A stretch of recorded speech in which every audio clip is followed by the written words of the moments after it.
Long time no see. Yeah, I was hoping to attend Monday and Tuesday, but I just had some family issues to deal with. So I'm glad I was able to join in later on this week. Yeah, don't we all? Yeah. Well, Jay, I see some guitars back there. Yeah. You wanna? You're invited It's funny. to I share. had been yeah, I had been going to Tuesday nights. The Music Village, downtown had been doing jams via Zoom, so I'd been participating on them. They're actually moving over to one of the Catalyst buildings, so they're not doing it online. But an online open mic is a an interesting thing. It's kind of weird. Heard music and delays and it coming through. You can always mute booze, which you don't get a chance to do, in a bar or something. So Mute the booze. I like it.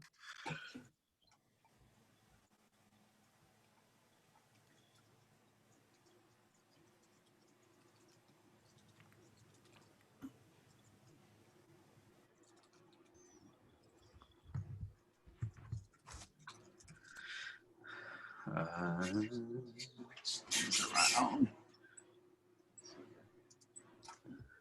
Everyone have their Miro board.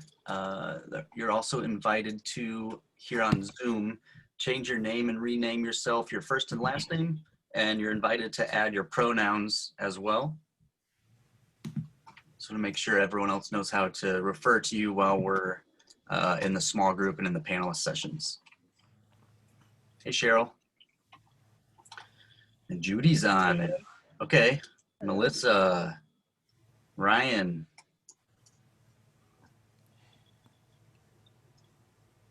Andrea Crawford's on. It's Thursday, day 4, so this should be the slowest day, and it's 6:30 now. We'll wait a couple more minutes, as usual. Usually it's high 20s by now, though, so definitely days take a toll, as we all know. Sure. And it's totally beautiful outside. Yeah. Yeah. Yeah, I think that makes a big difference that the weather's nice and people want to take advantage and spend the last few really nice days of the year outdoors. Hey, Yeah, I just came in from surprisingly working on my warm out. pond. I just came in from working on a pond, so it is gorgeous out. Yeah. I just came from the park. It was wonderful. Hey, I Jay. just came from the lake. Hi. Oh, Nice. Crystal, that's you. You win. Yeah, big water. Does I did anyone? just walk my doggy. Oh, Does- beautiful. I walked mine too. There was something going on in Howard Park today when I drove past. Anybody aware of? Trick I don't or know. treat. They had Boomer there. They had food trucks. They had something going on when I drove home. It's a I trick. I think it was like supposed to be against drugs, an against drugs event that they were doing with the okay. food trucks and something else. Okay. Yeah. It's trick or treat night there. So Oh, sounds like fun, but we're here instead. This is fun too.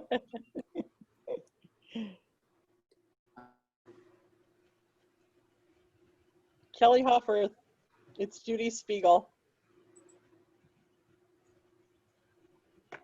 Judy, I saw you and recognized you right away. You are so adorable. I can't wait to connect with you after. This is just great to see you. Same here. So I many was years. excited Oh to my see gosh. This is so great. That's I'm fun. so happy. Mm-hmm. Well, as we get here on the shared whiteboard, putting it in the chat over on the side, we have a couple more people, so we'll invite everyone to change their name here on their video. add your first and last name so everyone can refer to you how you want to be, and we invite you to add your pronouns as well. The bit.ly link over there in the chat will send you to our Miro, our shared whiteboard, and up at the top there's the South Bend Fun Zone. So if anything, put in your vote for coffee or tea. Right now coffee is winning with 4 votes. There's 1 in the middle, and then there's 1 in the tea. I know for me, it kind of depends on the weather and my mood. I definitely put my vote in the coffee column. So we'll be 2 more minutes here, and we'll go ahead and get started. You can say hello to each other in the chat or on the video. Yeah. Good evening. Does anyone have their windows open? Yes. What? I do. I actually shut the window right in front of my computer screen because I would be too distracted. There's too much going on out there. Yes.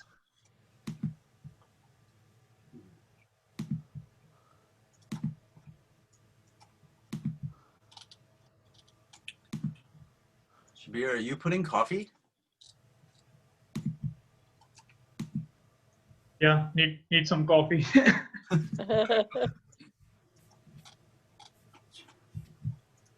I'm figuring out how to use this whiteboard. Mm-hmm. And scroll in and out to make it bigger or smaller. Or there's that little white box with the blue boxes in it. You can plus or minus there. There we go. Let's do that for a minute here. So I'm sharing my screen and I'm zooming out. I'm clicking and dragging so everything moves around simultaneously. And then I have a scroll wheel, so I'm zooming in, I'm pulling on it. If you have a touchpad, you can pinch in and out. And so what we have in the whole of this whiteboard, on the top left, this map is of attendees, generalized, of where everyone's at. This is the fun zone I was referring to right next to it. The Venn diagram is the coffee versus tea voting. And the big arrow here is pointing to today, Thursday. This is where we'll be working, this little green box down here. And the other green boxes are from the past days, so Monday, Tuesday, and Wednesday, if you want to go see what was said, what was shared. So I'll move kind of around a little bit here, but then I'll zoom in all the way to Thursday, zoom in more, and I'll see that Thursday, today, I have session 1 and session 2 feedback. If I hear something great, here's a quote bank. So when I zoom in more, I see that there's Post-it notes over here. I can grab one, pull it in, and then just start typing away.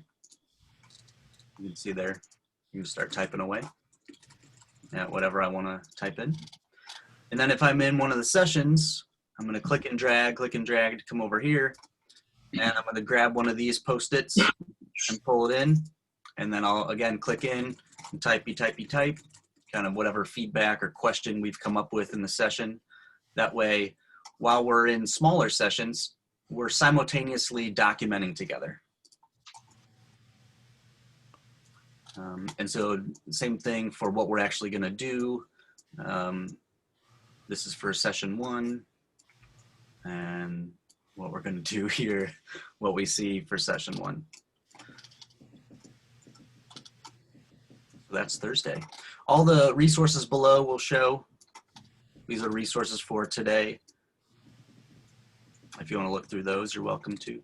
But click and drag and pan around and zoom in and out. That's the majority of what we'll be doing. Is it bad to say that I'm just trying to figure out how to log in so I have my name in there? No, I mean, you gotta. I'm trying to log in. You have to have an account for everything. Now that, how do you save all your passwords? It's a whole thing.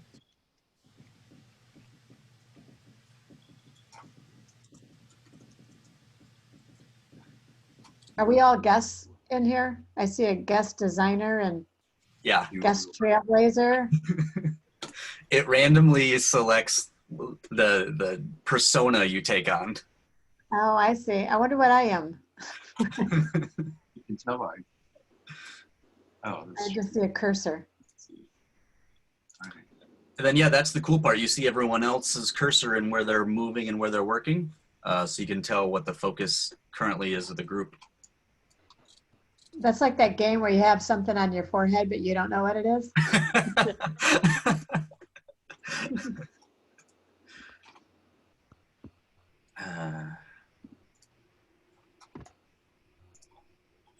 Oh, wow, we're 38, Bill. Good. We should probably get started. We're gonna do something else? This is so much fun. Well, everyone, it's 38, 39 now. Oh man, I'm behind. That's my fault. We love you. Thank you for being here. I have to click on this so I can move it around. This is the Neighborhoods United South Bend Summit. If this is not what you're here for, then stay or leave. That's what we're gonna do. So today is one of 4 days of programming. Tomorrow, Friday, we don't have programming. You can do what you'd like to do and spend that day how you want, not behind a computer or a monitor, potentially. Saturday, we have a wrap-up keynote and recap of the entire week, starting at 10:30 a.m. So just go to unitedsouthbend.com and you can get the Zoom link there. Today, Thursday, our theme is Gateway to a Fuller Life, and we have 2 breakouts this evening. I'm okay, you're okay, staying okay. And the second one is Sharpen Your Saw and Thrive Through Uncertain Times. We're here on Zoom for video and audio connection. That looks like this. We're going to utilize not only the video and audio in the main area, also the chat on the side. So if you want to connect with people while someone else is talking, feel free to use the chat. If you want to share personal contact info, you're welcome to do that there as well.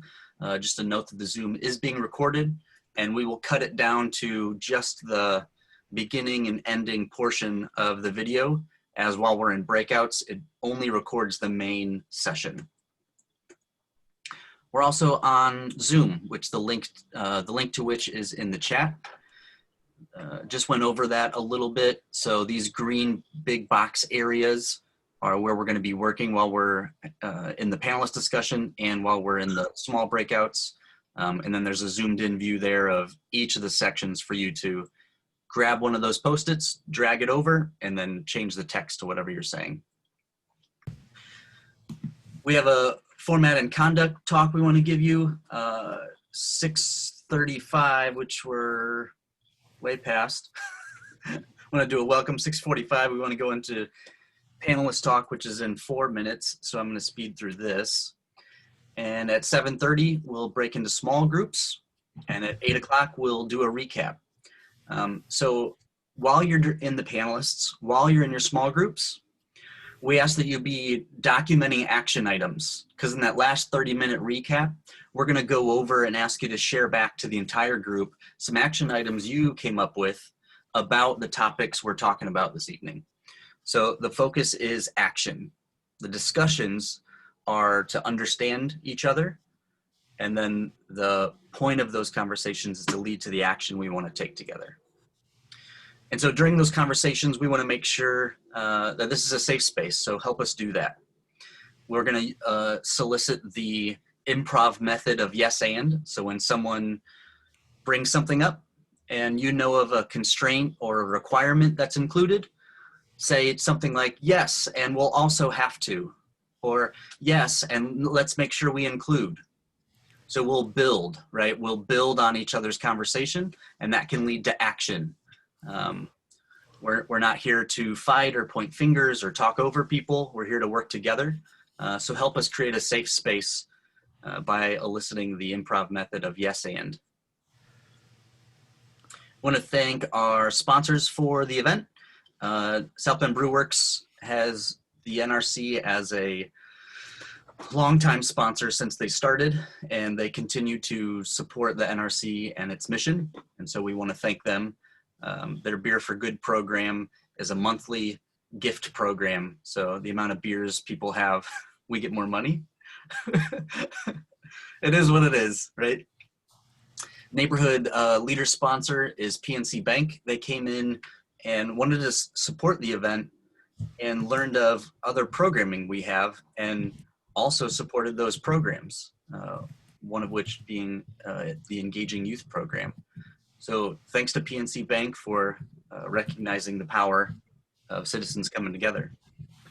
Also, our best neighborhood sponsors, we have a couple of them here: the Near Northwest neighborhood, the Southeast Organized Area Residents, and Holy Cross College have all gave money to the summit and supporting, again, citizens coming together to get things done. Bill and I would also like to thank our board, committee, and interns. These people worked lots of hours and put lots of energy towards making the panelists and the event a success and just creating a good atmosphere here. So we want to thank them and all their energy and time they've given. Thanks very much.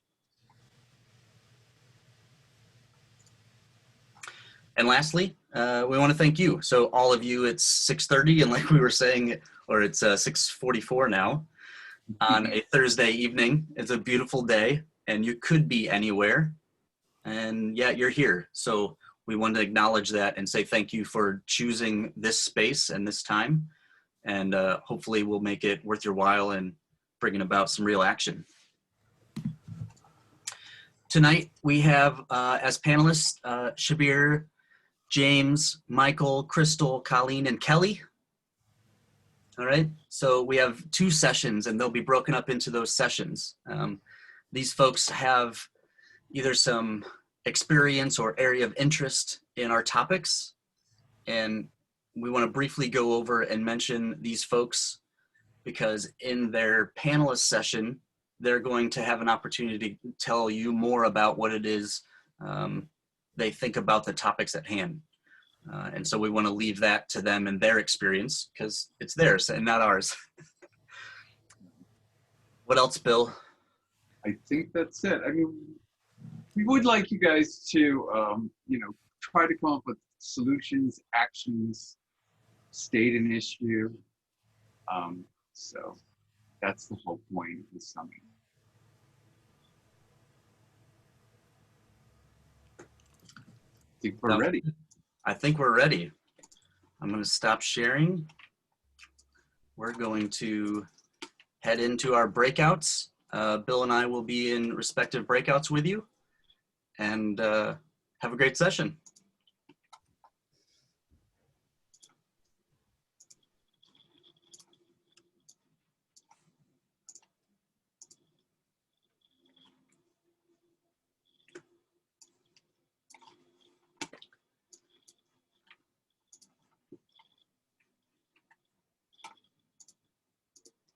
Out session. I love this.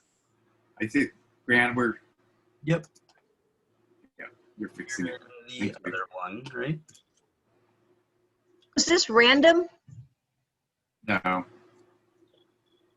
It's not supposed to Filter the other one. I'm in room 1. Welcome, everyone. Hi. Michael, you're in here. Kelly, you are in here. That's great. I just want to make sure we have everyone correctly. And Colleen, are you in? Colleen's stuck in the other guy. All right.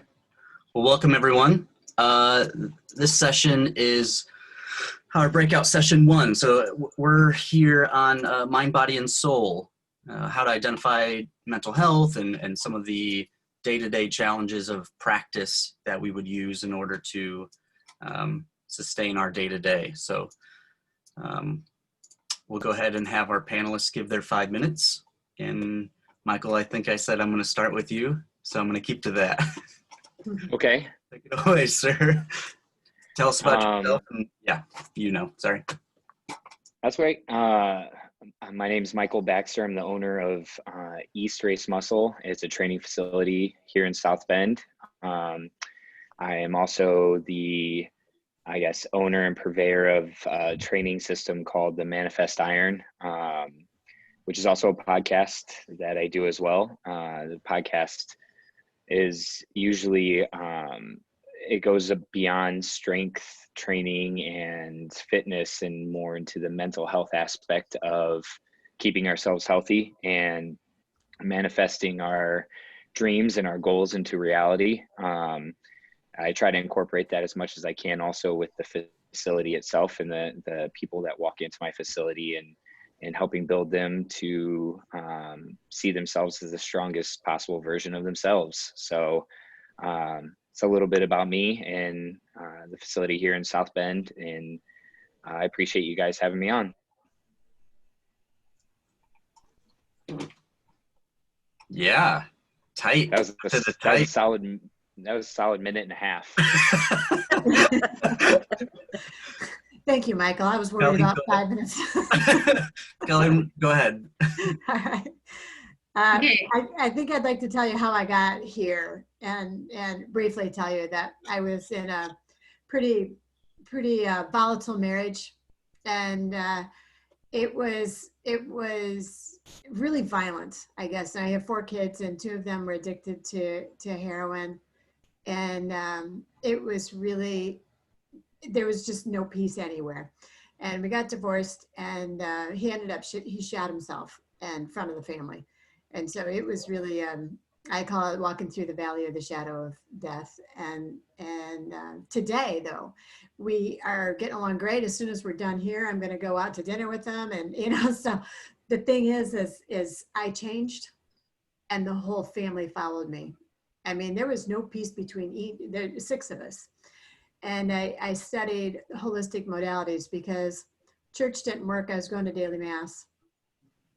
Exercise didn't work. I was a 2nd degree black belt and state champion. That didn't work. And I was on some, great diet, and, nothing worked. And somebody introduced me to this whole holistic thing, and it started working. And then I went after why it started working. And I discovered a system where, it has to do, I don't know if you're familiar with chakras or not, but energy centers in our body. That is where we are all the same as human beings. And once we can restore those, they're actually, back up just a little bit, they're developmental stages, but they're a different kind of developmental stage. They're holistic developmental stages. So it's similar to Maslow's hierarchy of needs, but it's a little different. So the first thing is we need to get our grounding. So we need to feel safe and secure. And once we have that, then we can get into relationships. And the first stage of relationships is a more of a strategic partnership, kind of like a 2-year-old might be saying, where am I going to get my stuff? And then the next stage is that personal power. You see the little 3-year-olds running around going, look at me, and, I can do it myself. And then a lot of people just stay there. And those are the trauma stages also. So those are the stages that really need to be restored to bring peace.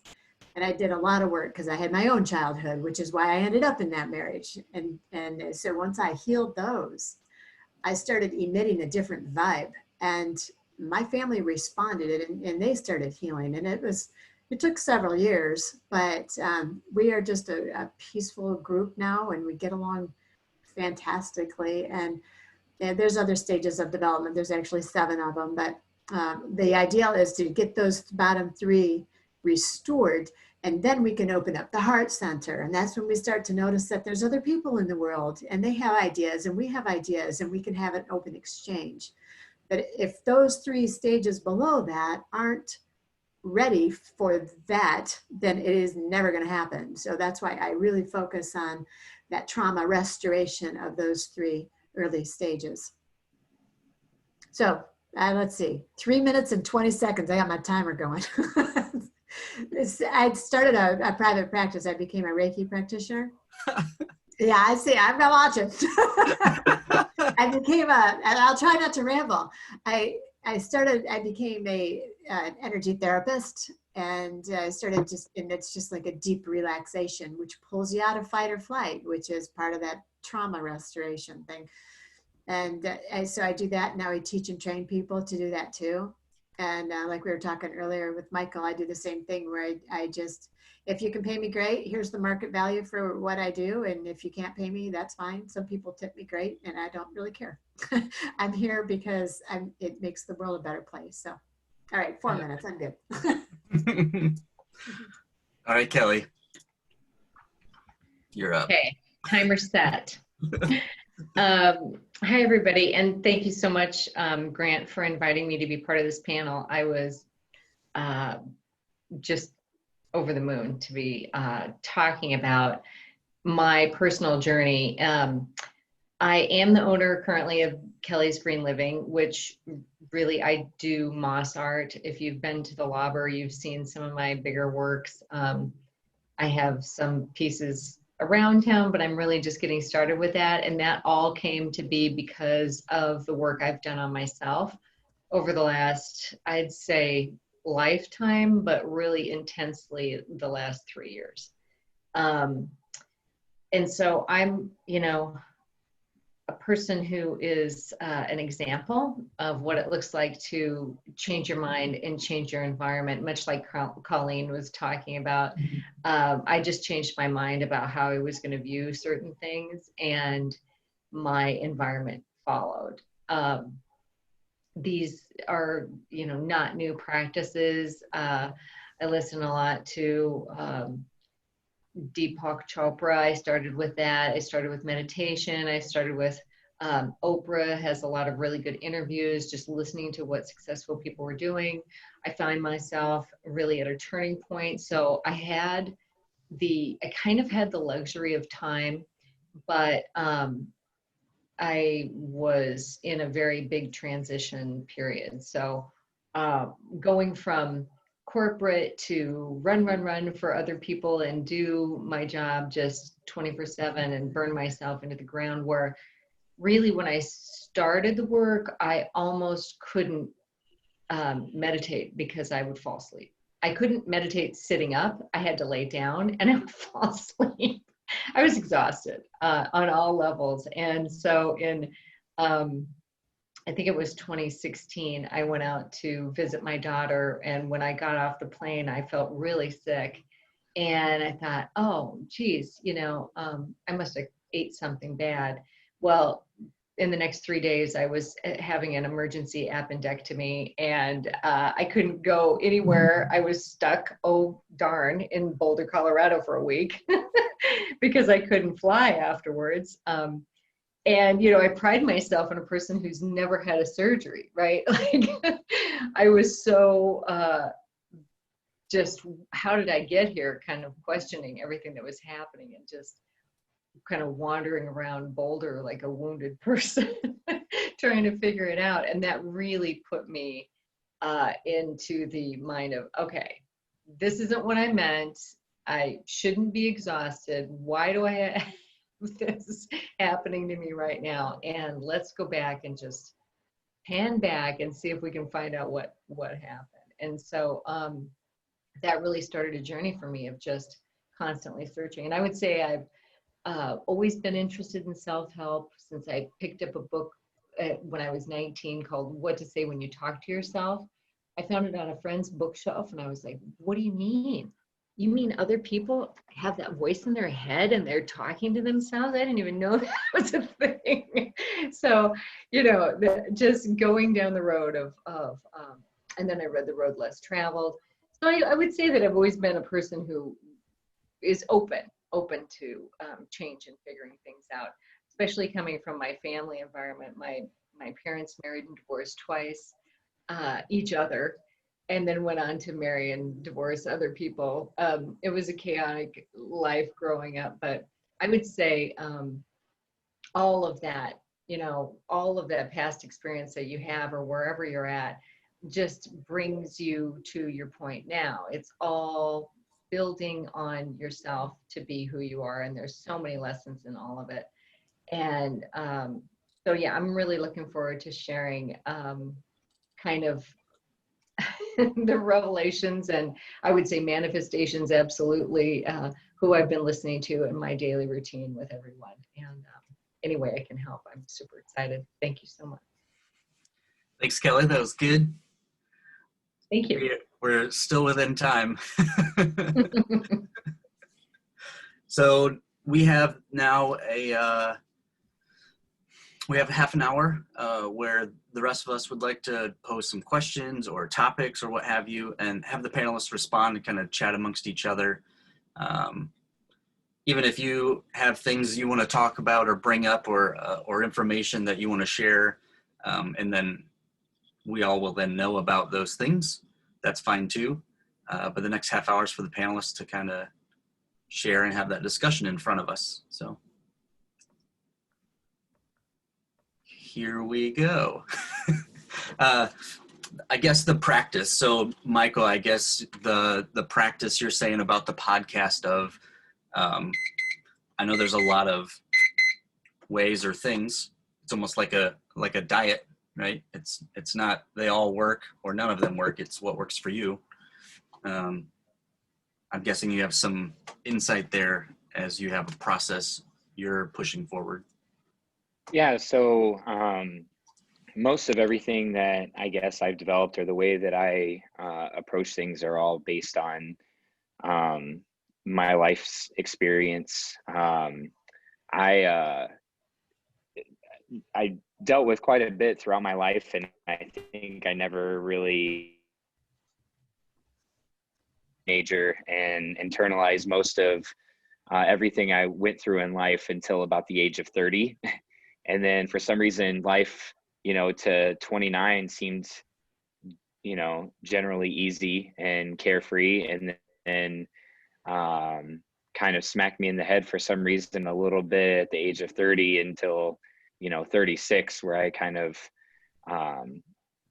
came to a few different realizations. And I have a lot of people that put their burdens on me, and having to learn how to adjust to that and be able to be of help while dealing with, my own, I guess, subconscious at the same time, and learning how to be strong myself, because I have to be strong for other people. I use the term manifestation a lot because quite honestly, learning to take our dreams and our goals and manifest them and do the things that we need to do to make them into reality. Most people aren't willing to take that risk. And I guess pushing that boundary within yourself to realize that you're capable, and not just in lifting, I'm talking, starting your own business or, starting a new passion. I call myself a poor man's Renaissance man. I came to all these little conclusions that I wasn't doing things that I thought, would make me happy, or I call them soul filling. And so over the last couple of years, I've tried stand-up comedy because I always wanted to do it. Didn't know if I would be any good, and stand in front of a stage in front of people and try to tell jokes when you've never done it before and hope that someone laughs. It was exhilarating, and it was something that I ended up loving and did quite a few times before COVID happened. Same thing with, getting a guitar back in my hands and standing on stage at school and college, and never thought I would do again. I don't necessarily do these things because I think I'm good at them. I do them because they fill my soul and they make me happy, and they keep me from, making other decisions or dark, those dark mental aspects of life that were tugging at me when I was 30 from coming back. So, people to be able to go outside of their comfort zone to do things that they have manifested and maybe not said outwardly, but were afraid to do. I think that's kind of my calling, especially within the gym. I see a lot of broken souls that walk through my doors that are trying to find a way to feel strong again, not knowing what that actually means. Maybe not even ever touched a weight before, but they find that release here, and they see that this is a place where they can go, and everyone around them sees them as strong, no matter what type of weight they push, pull, or squat. And so I take a lot of pride in that. And I always invite people to come and see these strong people and be around them, because it empowers them as well. I told you guys during our meeting the other day that today I wore purple. I don't know if anybody else did. I can't tell really in the screens. I appreciate that. Today is Purple Thursday. It's Domestic Violence Awareness Month. And so, you know, we wear purple, and I have a lot of members that have come from a background of domestic violence, and this is a place that they've decided to come to help remind them how strong they are, and that they didn't deserve the incident or the, you know, whatever happened to them, and that when they come here, they prevail, and whether that's putting a bar in their hands or not. This is that place that they go. And I always tell them that too. You know, you didn't deserve what happened to you. There's nothing you could have done to prevent that. But when you come here, all of that goes out the window. You're stronger than that incident that happened to you. And we're working. There's purple. I see it. You just did a quick change on me. I had a purple sweater on because I was cold, but if you couldn't tell, it didn't make a difference. So.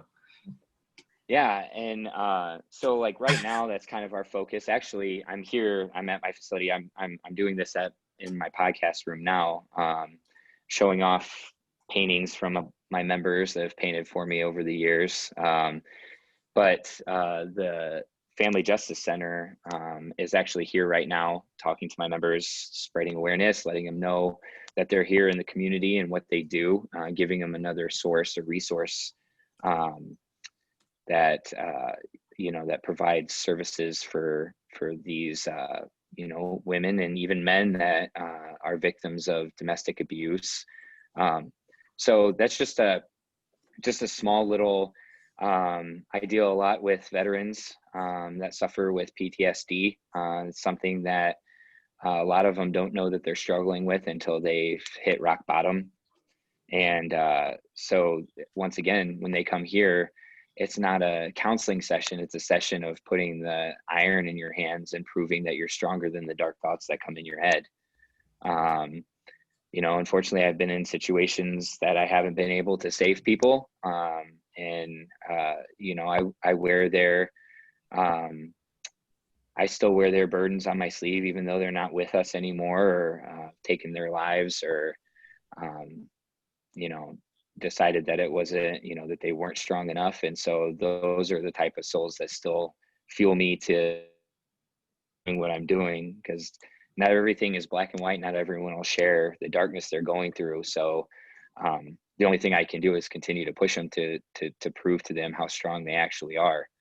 And so without even knowing some of these stories, that's my job, is to truthfully prove to you how strong you are, regardless Michael, of what one of the you're things going through. And one of the things you shared with us was that at your gym, you do not have mirrors on the wall.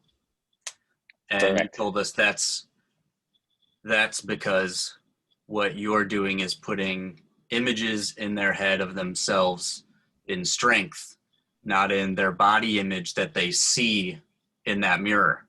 And last night at one of the sessions, there was this talk about the trust within the community, and that came up again, on Monday night, trust within the community, and that came up again last night. And it's interesting to maybe put that trust in what you're talking about, finding your comfort zone. In trusting a community is one thing, even trusting yourself to give yourself the option and opportunity on doing some risky things, and just believing in yourself. That seems like it's a big part of what you're talking about. Yeah, and you find this sense of freedom in within yourself and your internal struggles when you do things that fill your soul. It's just getting to that point to where you believe in yourself wholly to do those things. I mean, if you want to write a book, write a book. If you want to do, you know, an open mic night, do an open mic night. Like, these are the type of things that people lots of people need to be pushed to realize that there are passions within inside of them that are burning, that they are too scared to take that risk. And once they do, they realize that their soul is filled with something else, and it pushes more negative energy out. Does that make sense?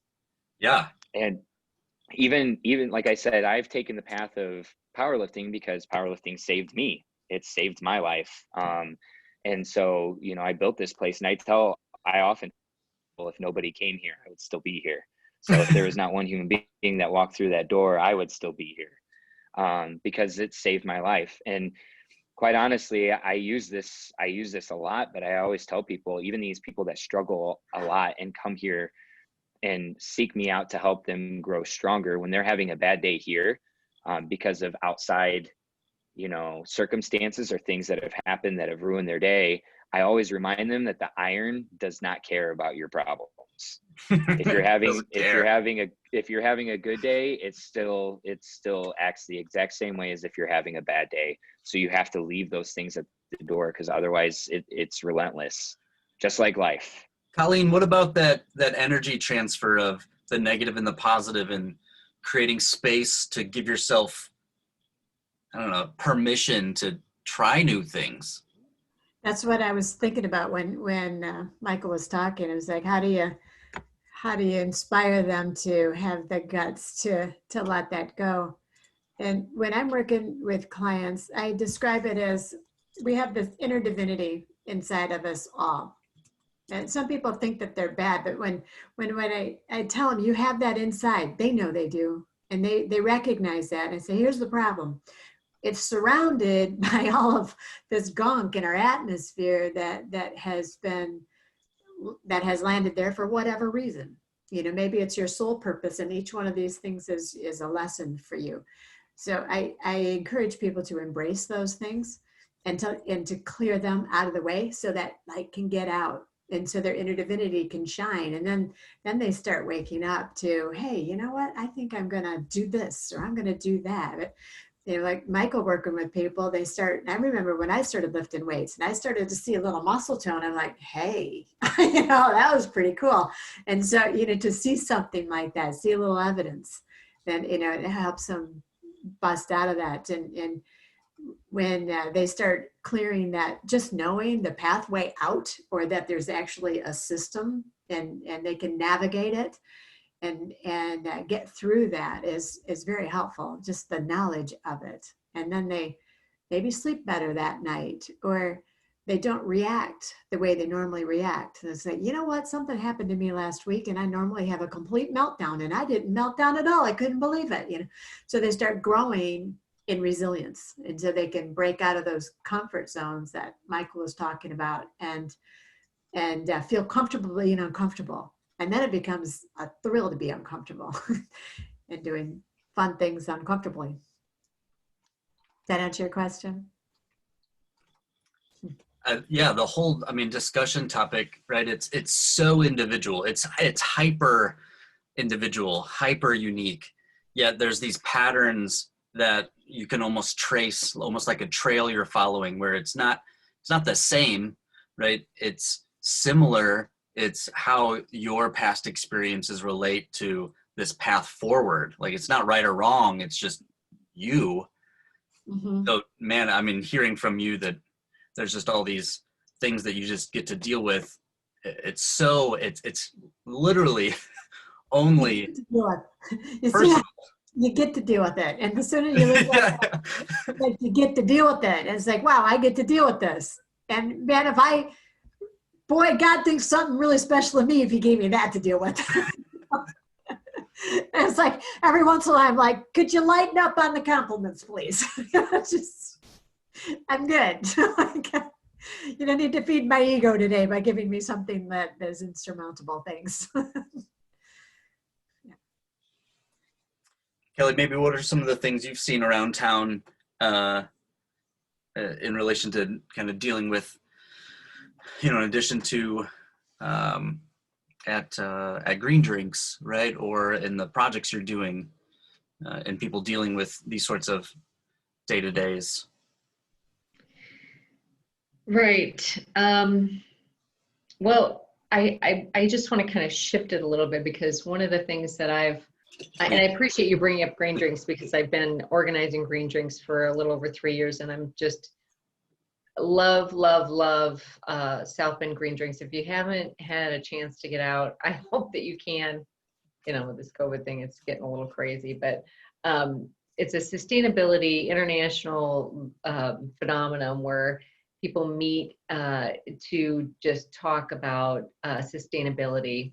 And we literally just meet on a third Tuesday of every month in a different location, and grab a beer or a soda and talk to people that are out in sustainability, sharing their stories. And some of the things that are happening in this area are so phenomenal. And I hate to use the term networking, because some people get really turned off by networking, but just to listen to and have a space to hear people say, you're not gonna believe what I'm working on. Here's what I'm discovering. And these are the things that are coming out of South Bend. It's just so fun. So I just love doing that. And a lot of people do recognize me from Green Drinks. But I would say that for my particular journey, you know, I kind of shared with you that my parents were married and divorced, which led to, you know, counseling pretty early on.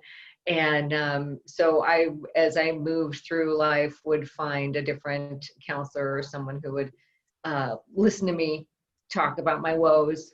And then through marriage and children, of course, I mean, I can't even tell you how many people oh my junk, you know, and just get in there and just unpack. And then this happened, and then this happened, and then, oh shoot, okay, you're done. Okay, well, I have to go find somebody else, another therapist. Okay, here, this happened. And then, so what I found really fascinating with the work that I've been doing, like I said, since the Boulder incident and the loss of the appendix and all this, was somebody finally told me I don't have to go backwards, that I can actually go forwards and stop trying to dig through and figure out what he said and she said, and, you know, and then my dad died, and then that was a whole thing. Like, I don't have to go backwards anymore.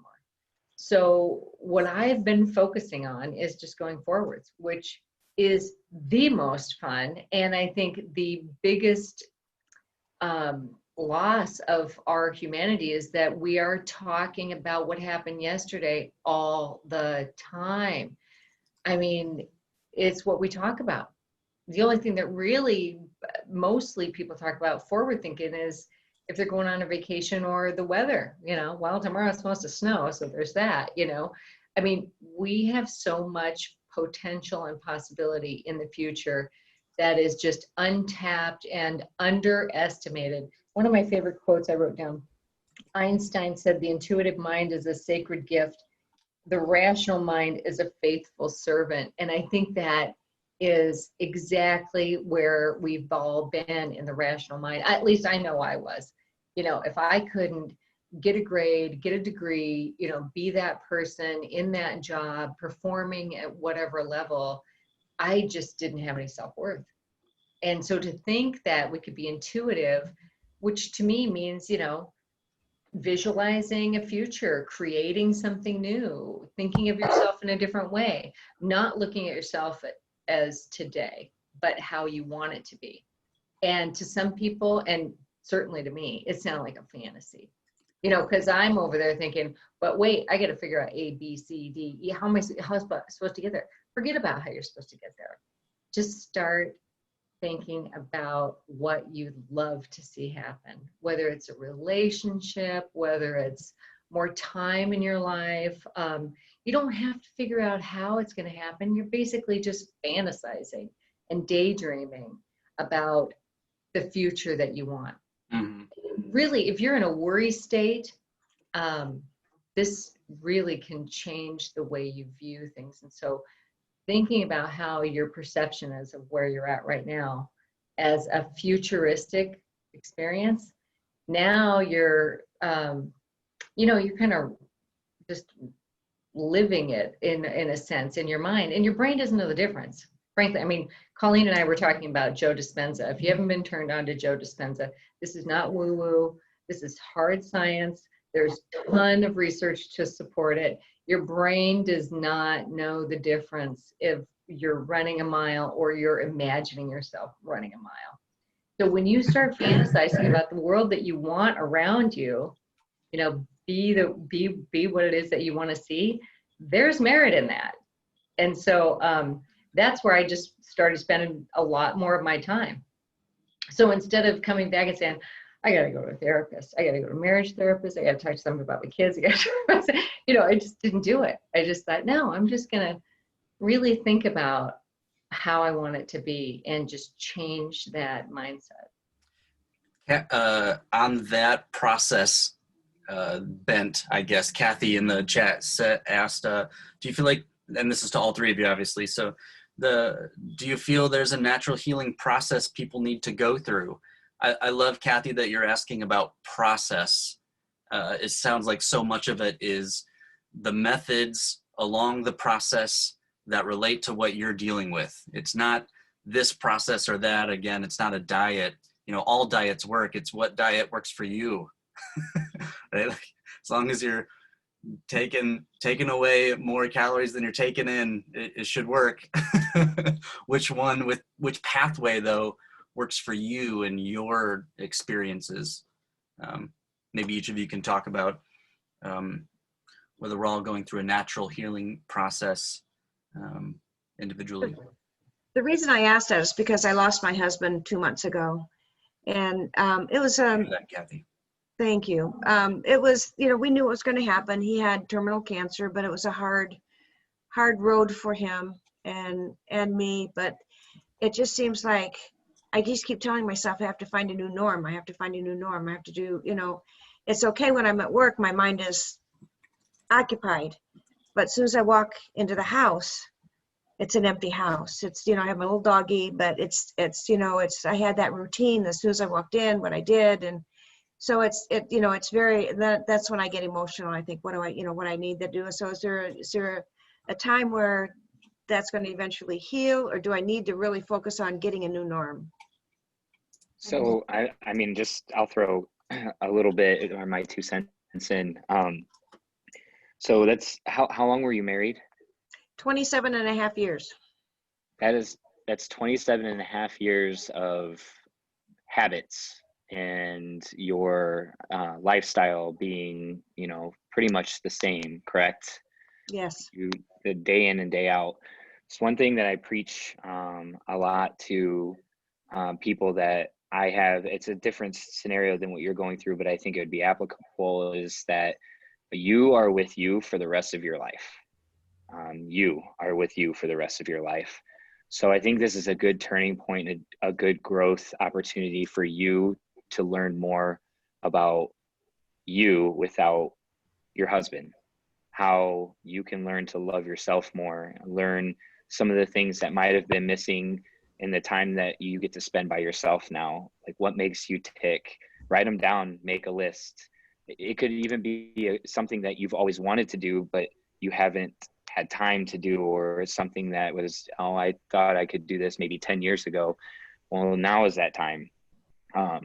It's not a time for you to be sitting alone in your thoughts and wondering, you know, wandering around in the darker areas of you not having him around anymore or anything. Now it's time for you. It's you time, and learning more about you. I think this is a fantastic opportunity for you to learn to love yourself and put all of that 50% of energy that you had in. His name was Norm. I'm sorry. Is that correct? Pardon? What was his name again? Barney. Oh, okay. So like 50% of that energy for almost 3 decades needs to be generated back into yourself. Does that make sense? Yes. If I may add something, Kathy, I think doing what you're doing tonight is the beginning of something new. 100%. Yeah. This is my first time meeting you, and I don't know if you know any of the other people that are on. Okay. Not in this breakout session, yeah. Here we are, okay? And you took the initiative to be here for a reason, because we're all here for the right reasons, whatever that reason is. But it has something to do with your searching to replace some of the activities maybe that you used to have with your hubby. Now you're finding new things to do, new people to be around, new people to engage. And I want to add too that Colleen, I attended one of Colleen's happy hippie sessions, and and it was a workout session, but it was yoga. It was a lot of different things. But because of that, I know that working out has been on my mind, and I had joined the gym several months. Well, it's been longer than several months, but because of the COVID, the gym was closed. I knew I needed to do something, but as a result of going to Colleen's event, and that was probably about 3 weeks ago, I want to say now that I have now joined as a result, Pure Barre, the exercise. Wow. Going on. I know, and I'm in there. I thought you said this was for everybody, because everybody in there is a college student, right? Well, Marilyn, there are people your age. Well, where are they? Well, they come in the mornings. I'm not a morning person, okay? But anyway, I'm struggling. It's a challenge, but I'm pushing myself. Go, girl. And I find it interesting that every time I go, that movement becomes a little bit easier, a little bit less pain, or I can endure it for a longer. I can't do the planks for 90 seconds. I can't do that. But then I'm finding ways to do something else, and my muscles are being rewarded. So I just think it's wherever we're led, just do it. Just be there and enjoy that moment. Yeah. Thank Kathy, you. do you like stages and steps? And you asked about processes. Do you like to have a plan? That's usually how I operate. Just, yeah. I can give you one. Do you have a pen? In 2 seconds. So we record it. Yeah. Should we all write this down? Sounds like we all should do this. All right, I'm ready. And I'll tell you, this is what I learned, that there are these holistic stages of development, and we go through them just like we do, remember the stages of bereavement? Remember that Elizabeth Kubler-Ross's stages of loss, that we are depressed and anger, and but what I learned later is those aren't necessarily in order. These are in order. So when you experience something new, the first thing that you're going to do is get the lay of the land. And you're gonna find out, your routine, and you get to create it right now, Kathy. That's the cool part. This is creation mode, and it's the quickest way out of depression is creation. So you're gonna create whatever you want, and that first stage is, imagine up to 6 months of life. What's going on in a 6-month-old life? They're figuring out who's around. They're learning a language. Anything that you would experience in that stage of your life, that's where you are. And so you get to pick. These are the people I want around me. This is my tribe. These are my people. And then you can change them. You can make them any way you want. The routine. What time do I get up? That's one of the coolest ways to change your life, is get up at a different time, or at the same, the same time every day, or do something different. Just shift up your routine a little bit, and that'll help you recreate yourself. So that's the big one. Then the next one is who your go-to people. You just joined this group. So this is a good go-to. Now you've got all these new friends, and we all love you. You know this. We're a family of a different kind of. Literally the first thing I told you today. Yeah. Yeah. It's true. It's true, yes. Because we're all sharing this experience together. So this is our bond together. We're our go-to. So I can't wait to connect with everybody after this. And thank you, Marilyn, for inviting me. This is the coolest thing ever. So that's like we become a community, right? Yeah. So, yes. Yeah, your community, and it's just who's got your stuff and who are you exchanging with, and then the next one is that personal power. So what are you competent? What are you good at? What do you like? What's fun for you? What do you want to say, look at me, about? Okay. Then Let me answer that now. all you. And the thing is, you can apply this to anything. You can apply this to getting a new purse. You can, or recreating your entire life. It doesn't matter. You're going to go through these stages, and you're going to crack up when you're going, when you find yourself looking for the lay of the land. All right, where's the bathroom? Where's the door? Where's the, you're going to do that with every new experience. You'll go through these stages. So the next one's the compassion, where you open up your heart and you can see the other person's perspective on things. So I guess without getting into too much detail, you just start opening up your heart. And then the next one is you start to, it's the communication, it's your throat center, where you start to own who you are, and you'll be able to communicate who you are, and you feel heard. That's when that's in the right spot. You actually feel like somebody heard you. So I can bet you, Kathy, you feel heard right now. Because everybody is chiming in to hug you the best way we can, And so that's part of that communication that you're developing, that stage. And then the next is wisdom. And then the rest just kind of naturally occur. And then the last one is, I'm a part of this. I am part of this neighborhood group. We are one. And then I'm a part of this. And so that's the complete cycle. Thank you. Steps. I like steps. And then come to our hippie happy hour. So we'll have on Wednesdays at 5:30 or Wednesdays, we leave at 6, so it's from 4:30 to 6. 4:30 to 6, okay. We try to start that meditation at least by 5:15. That way, people who are working, if there's anybody still punching a time clock, then they can get there in time to do the meditation. But I think were you there when we voted to not let people in after we start the meditation? I work until 4:30, but in Elkhart, so. Okay, yeah, we're at the Emporium. Okay. And we do these rebirth experience. We were a tree. We became a tree and grew when Marilyn was there, and then we did another one. We're actually reborn, where we're nothing but breath, and then we were born. So that was pretty powerful.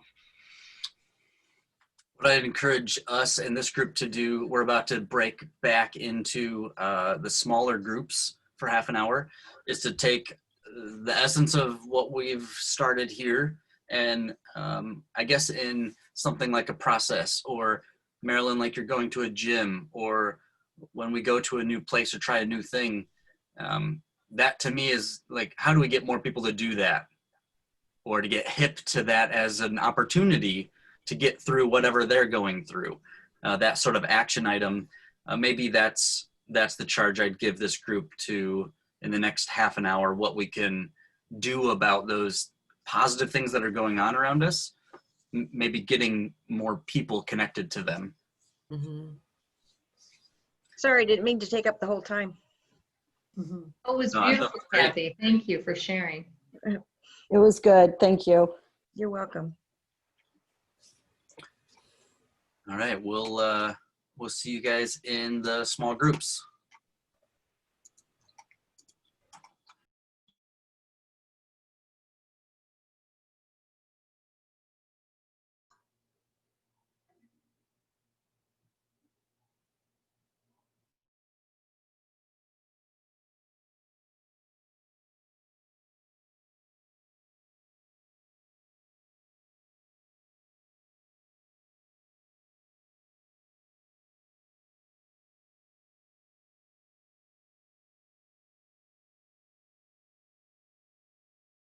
Guess you're cut off mid-sentence. I saw that.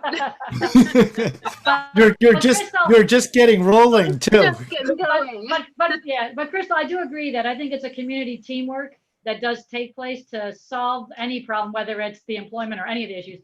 But I just felt indirectly, just to jump on this for those of you who weren't in the group, but that I think sometimes the employers, as businesses that have been open, get left out of the conversation sometimes. Oh, Including absolutely. the mask issue that I know was brought up yesterday, and how try to enforce it, not enforce it without instigating violence from the customers. But in terms of the employment, I think us businesses still need to be an active part in the discussion. I totally agree.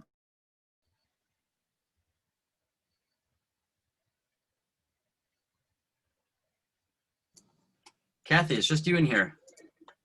Well, I hear a voice, but I don't see anybody. I don't see anyone.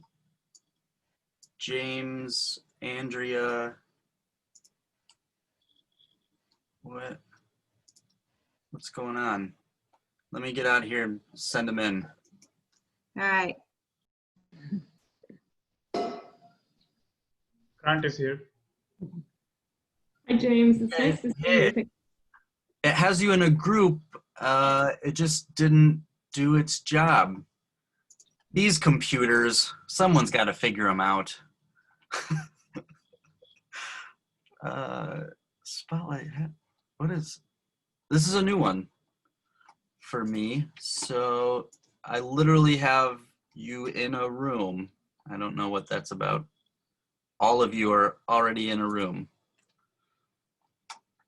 Here we go. I mean, we are not in the breakout session anymore. We are all in the main room. Right, right. But I think other people might be in the breakout sessions. All right, I'm going to send you in. Hopefully it does it.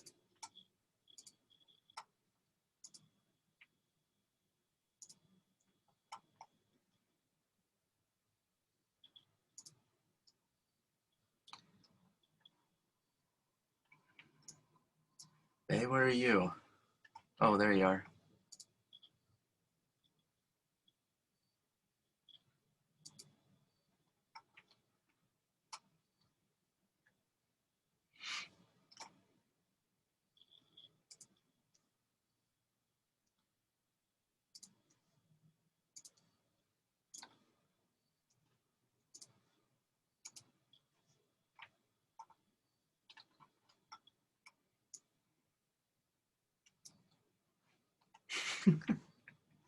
Bay, you still here?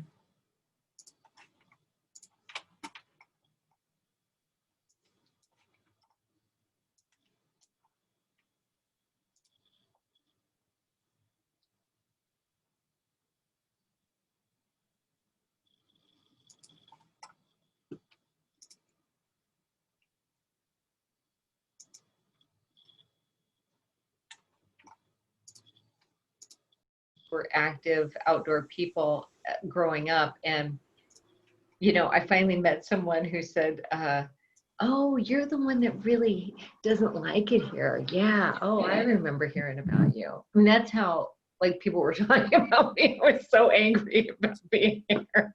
And that, you know, we need to stop. Let's just stop that story. That's enough.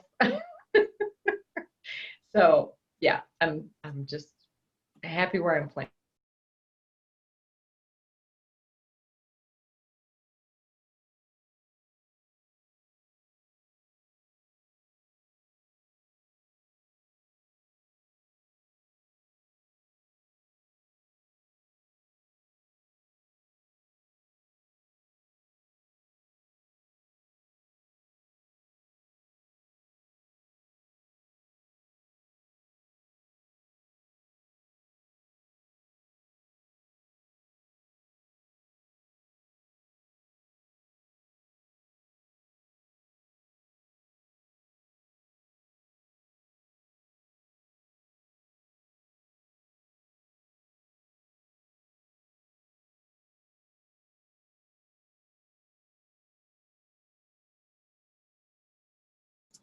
Bay, can you hear me? Bye. Hear you? Can you hear me? Hey, Lynn. Hey. Are you able to accept a, Andrea, there you are. Oh, Yeah, I'm here. I put you in the room again. What came up on your screen? So I accidentally left this room and I have no leave. The only leave button I have would exit me from the whole meeting, so I haven't hit it. Rename, put in waiting room. This is a new one. I apologize. That's all right. I'm glad No, I'm not the only person. You're like an expert, and this is happening to you, so I feel much better. Yeah, no, we I don't know how many events I've done with breakout rooms. That many since March. Right. We did a national one with 1,200 people in April. It's literally like my list, it says you're in breakout room 4 right now. Oh, that's weird. That's great.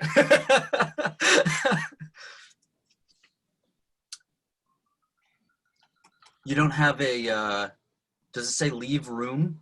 It does not. The only leave option is to leave the meeting, which I can do and re-enter if that would help you. I'm gonna try and put you in 1. Okay. Let's see how this goes.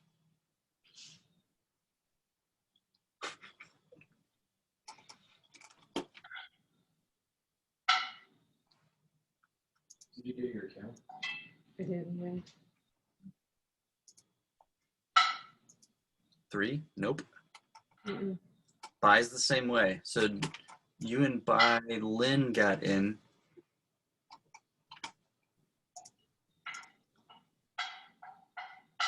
Make allowed.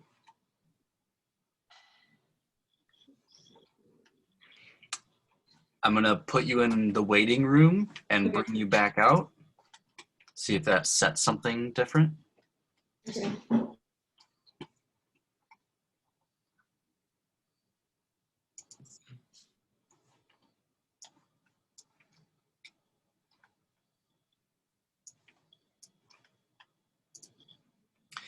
Can you log out and log back in? Let's see if that does it. Bay, Sylvester, can you do the same, please? Can you hear me, Bay?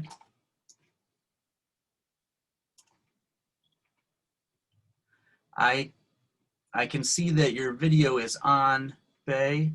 It looks like your audio is not connected.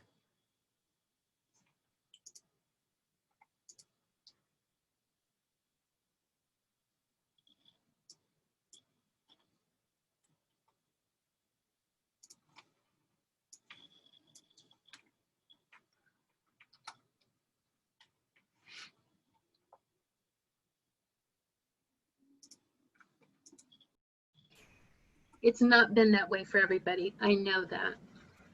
But I think that, and the thing that work won,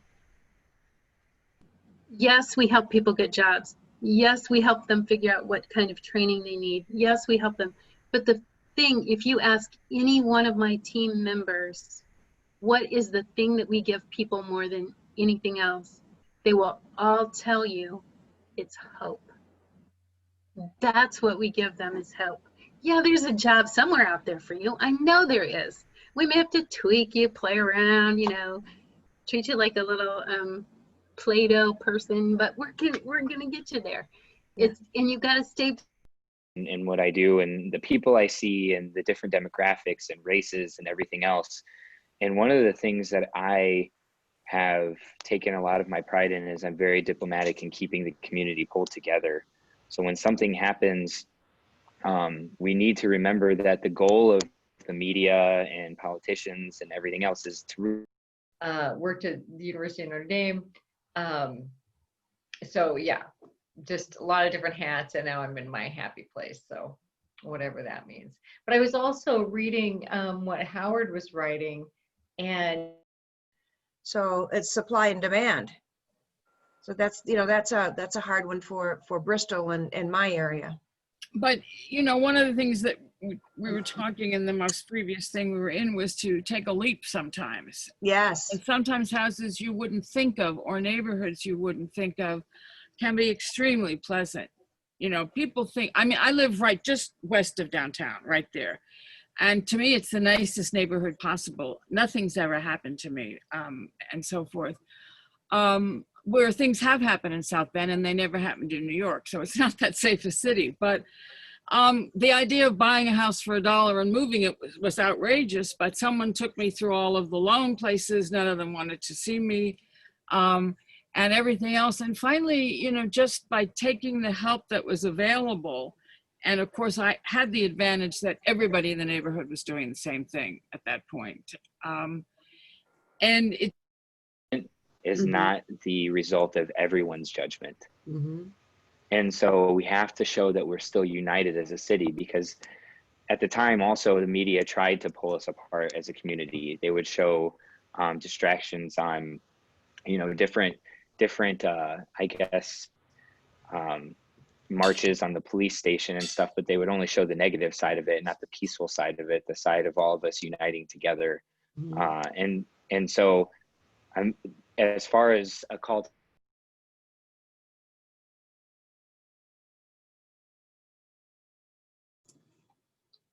Hey, bye. Are you there? Can you hear?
built and no one else can afford those houses. Yeah, definitely. So Louis, what are you studying in the region? I'm a business major with minors in marketing, communications, and sports management. Oh, nice. What school are you going to? Holy Cross. Oh, okay, nice, awesome. So you're at IUSB, right? I went to Purdue. Oh, okay. But did you say you work? Was it you that said you worked there or something? I work at Ivy Tech. Ivy Tech, that's it. Okay. Noreen, if you don't mind me, you say you're a professor at ND. Yeah, I teach English literature. Okay.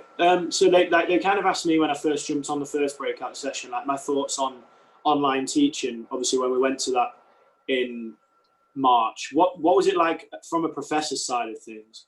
Well, I was in a 13-story building with no heat all by myself in my office for those times, okay? That's it. The teaching online, I'm normally used to classes of just 20 and totally discussion and so forth. So that's kind of stupid as you're moving your arms around and so forth. That part was easy, but all of the work attached to it and everything else that you can't do something by hand, it was double the time. I left here at 2 in the morning every single night for all of that time and go home. So I'm much happier with online, with in person. Yeah. However, with the coronavirus and this person's in quarantine this day and this and that, I don't believe it a lot of times. People who are official can't tell me they're ill. So you just start, I would like normalcy better if you want that. A course like mine does not work very well online because I'm not dealing with facts.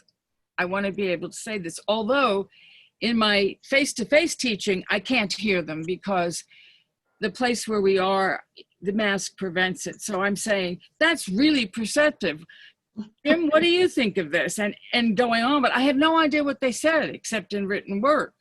And I'm wearing the cheapest mask, although the university gave us others, because the others stop the sound. I mean, and students do not understand how you have to project, especially the females. So that part, I mean, it's not, the students are still students, the thing is there, but it's a lot more physical work to be able to have the thing you want. And I don't get to know the students as well because they've got masks on. Yeah. And unless I have so for this paper coming up, I set up 80 half-hour sessions which go longer and said, you can't hand me the paper till you've talked to me personally. But that's very time consuming. Yeah. We really need to have like subtitles coming at the Do I bottom need of what? Zoom. We really need subtitles when someone is speaking. I think they're trying to have that Yes. implemented in, I think, Zoom or Microsoft Teams. While you're speaking, it is automatically going to generate subtitles like it does in YouTube. Some of them are embedded. Some of them that it just generates when you're speaking. So I know we did that when we were doing a session with IUSB online, that someone just, because it's going live, it's not pre-recorded, so there's no embedded subtitles. But if you click on that CC link, it just automatically starts generating. So it's not a very difficult technology to implement. Well, I get notices, and this has been going for several months, that in October, which is over, they will have a microphone, but I'm like 2 rooms away from the people, and I'm not supposed to walk among them. Mm-hmm. And, you know, but it's better than not having them there. I mean, but it is, it's a lot about there's a unimportant reason. things. There's a reason everyone's wanting to come back in person, because we've had this technology for a while now. E-learning, virtual learning, online learning, all those things, and they have been tried. And I remember when things used to be normal 2 years back, we were contemplating about having some sort of online learning classes. And I heard from a lot of subject matter experts about the completion rates for high school and college students. And this goes to the earlier conversation I was having, the difference in completion rate between employees doing online trainings or virtual trainings as compared to high school and college students. So it has been tried and tested, and it didn't really work out well. Right now we're doing it out of need. We don't really have any other option, but it really gives you that validation as to why a lot of people are still leaning more towards in-person learning and really want to come back to college or high school and do what they used to do earlier. Right. But anything else we should be talking about? Grant says we have 10 more minutes. That's a long time. This is Lynn. I could talk for a little bit. Well, we don't know who are you? I'm Lynn. I'm 49 years old. I'm a pretty unique case. I am a college student still going after my bachelor's. I think I should have an honorary bachelor's by now, but I don't. I go to Indiana Tech. I also work a 9-to-5 as a buyer for Eaton Corporation. Eaton Corporation, by the way, Shabir, has that virtual technology with the headset. And what we do with that technology during COVID has been very, very unique and awesome, because we can't have the visitors like we used to. We have been Indiana's top places to work 4 times in the last 10 years. So we get a lot of visitors, a lot of benchmarking. And what we do with that is we walk through our plant and we showcase maybe a press cell. We also do maintenance, collaborative work. We acquired some equipment from other facilities. So we'll do the virtual 3D. So we can say, okay, did we really assemble this right? It's making a noise. There's all types of unique things. And from the HR perspective, the human resources, which has been really interesting, because we are hiring like crazy.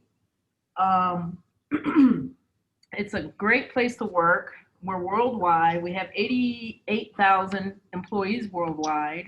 Wow. Our plant manager, our current plant manager, he's from Scotland. So Lewis, it'd be cool if you stopped by to visit him. He's a huge Notre Dame fan. Also, we have done, for employment purposes, what does our manufacturing floor looks like? So we use that technology for that. And just like you said, that they can gather around the computer, see it through the eyes as we see it, see it through the eyes of our forgers. We make automotive components. So Kathy, just like you, we are working nonstop because for whatever reason, automotive is booming, unexplainable so. Hope it continues. But that's my story. I'm also a professional photographer, so I have a photography business as well. That's awesome. So what kind of photography business are you in? Like, are you in wildlife or wedding or events? my passion is sports. So I work for the Elkhart Truth on and off, not so much since COVID. So since March, I have not. But I shoot for the Elkhart Truth for sports. I also do event photography, meaning if there's protests, I'm out there shooting. If there's any type of community meetings, I'm shooting those as well. So you're focusing on social causes. Yes. Now, the interesting thing, though, I'm in quarantine as well from COVID. I'm actually on day 31, which is sort of a unique case, is what the doctors are telling me. It won't leave my heart wall, so it's causing some issues. So, Noreen, I know for my school, the proof that I had to show that I had COVID was quite extensive. So if a student is quarantined, I'm pretty sure they have the documentation to back that up.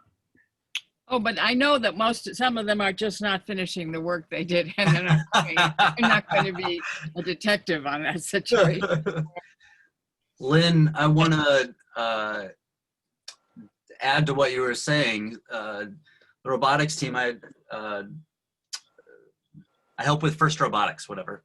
And actually, thank you. Eaton is a supporter of Penn Robotics, one of the teams in the area, one of the hundreds of teams. And we go to IMTS, which is the North American Manufacturing Show, and it flips every year. It's every 2 years because it's so big, whatever. But it's in Chicago, McCormick Place. And it was kind of 2 events ago, we started to see, of course, Autodesk allows you to do the 3D solid modeling and see what you're going to make. What people started to do was the processes through which the part will go, they were making a video for. And then last event, what we saw was what you're talking about, which is a virtual, not just the process of the part, but you're watching the machine make the part. So if it's like a CNC lathe or a CNC mill, we were watching that, not only that part, but the machine itself do the movement. So when the crashes happened, you wouldn't just get a report, you would watch it happen. So you'd see maybe the tool piece come around, or you'd see it dive in. And that visualization is pretty amazing. So I'm glad to hear Eaton's doing that here locally. Thank you. I don't know, Sabir, what we need to do with that or that fact, but maybe you can tell us. Eaton. I think sometimes you just have to wait, I guess. So there are 2 tech events that we were planning to do this year, and it's not like we cannot do that virtually, but it'll just make more sense to do it in person. So I think one of the things we did was we just moved it to next year, and now we're thinking, what are the different ways that we can make this program more appealing to the students, or what are the incentives that we can put there so it really attracts them, and then what are the next steps once they finish that. So like if you're planning to have a robotics event, I would focus on if there have been anything that were lagging in the previous events, how can we really improve on that? And I see with most of the events, when the event is over, everything is over. There's just like not another step. There's no next step, which I feel is very important. So with our events, we are just trying to put them into the workplace or put them into a training program or do a combination of both. Maybe the robotics thing can be something similar. Like need to have something that they continue on once the event is over. So that could be something worth exploring. Is ITAMCO the leader in our area of this kind of training? Are they, ITAMCO, are they your biggest training supporter or something? Yeah, so from ITAMCO, we have really good relationships with, of course, Gary Neidig and Matt Davis. Matt, who's their the training lead. And we are actually planning to reach out to them as well, along with Hoosier Racing Tire Corporation, which is another manufacturer in the Marshall County area. So Matt is definitely a big supporter of training programs and giving opportunities to young students for internship programs. I know we do some conversations about what the salary should be, or what kind of projects that they should be involved in, or what kind of work that they should be looking to do. So yeah, I think they are. I hope so. And Matt actually is also Matt also serves on a lot of different boards. He's, I think, the chair of Education and Workforce Committee for South Bellingcat Regional Partnership. He serves on the Plymouth Chamber of Commerce board as well. So yeah, I think those are some really good companies in Marshall County that people should be either aware of or somehow should be connected with. Also, Simba Chain, I think one of the companies getting federal contracts. They're focusing on artificial intelligence and machine learning and cryptocurrency and doing some really great things with federal contracts.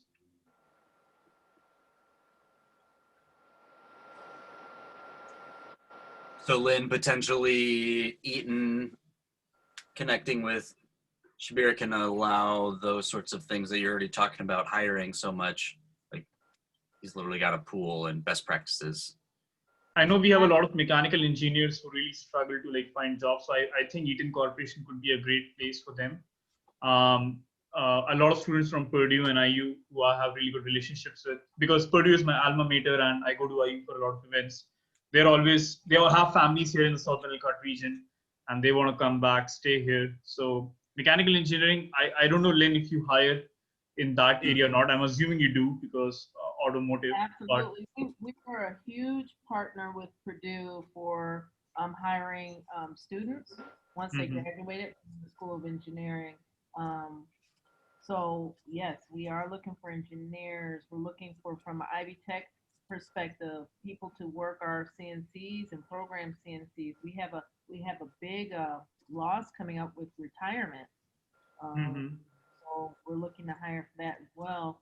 And what we do as a whole, Eaton is a forging facility, so they forge at 1,850 degrees to 2,250 degrees. So those forgers burn about 3,000 calories in an 8-hour shift. So we've been pretty much nonstop since May, and we just need some relief for our workforce. That's awesome. It's always a good idea to diversify like along. We have so many great colleges in the region and in the state as well. So always a good idea to work with their career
Hey everyone. Hey everyone. Welcome back. Hello, hello, hello. Hi. And we're back. So while everyone transitions Hello, from Baye. small breakout rooms back to the big group, I'll pause a minute here and just remind everyone that the next session for us for the summit will be on Saturday at 10:30 a.m. There we'll have our keynote, an energy session from Colleen, and a next steps discussion through all of the week's topics. We here at the NRC started a Patreon page. So just like you're a patron in your patronage and places you go, working with the NRC and doing our work, it's at patreon.com/movesouthbend. And that's a place where you can support what we're doing here. So thanks for being here. Also, Thanks for having us. yeah, Kathy. Our sponsors again, BrewWorks, PNC, Near Northwest, SOAR, and Holy Cross College. We appreciate the support in bringing citizens together and working through things that are important. Thanks so much. All right, now Bill and I would like to invite everyone to do a breakout recap. So this is the time where we invite you on and share some of those golden nuggets you had in the panelist discussion or in your small groups that you'd like the entire group to know about or to get hip to, as I like to say. Who wants to say something?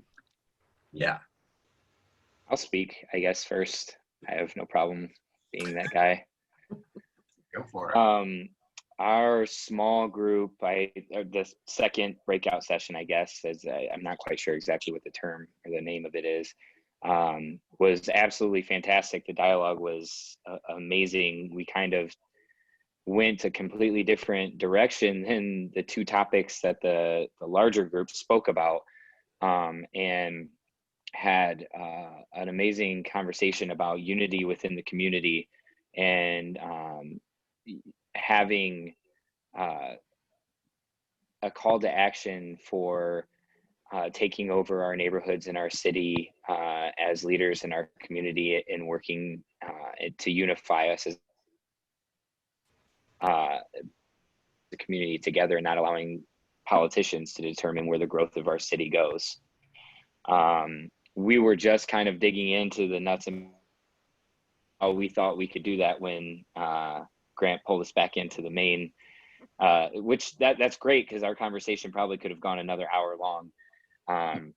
But using formats and group conversations like this, maybe even starting it with the NRC to create another spin-off group or a roundtable meeting, plan of attack, if you will, to help show the community how strong we are and unifying by working with different organizations through the city and going across our city and putting our time into building us back up into a strong foundation and making South Bend a name for itself through our neighbors and not through our politicians, is kind of loosely where we were, and I think we generated a lot of excitement.